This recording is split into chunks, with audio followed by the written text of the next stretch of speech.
નામ રૂપ અને ગુણ.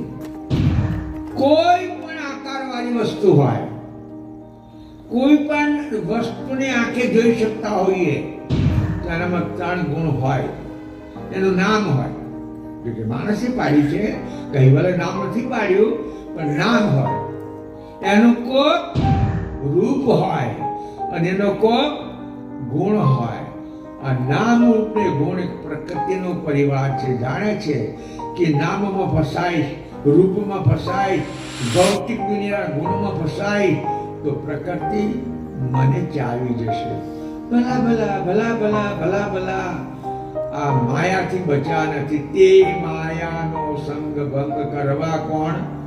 સુરા દેવ દાનવ રાગ લોક સબ કીના ચૂરા. તો આપણી કા ગણતરી છે. બાપજી કે છે આવી રીતે ઉલટાવે તે સાધુને સદવિજન વૈરાગીને વિતરાગી.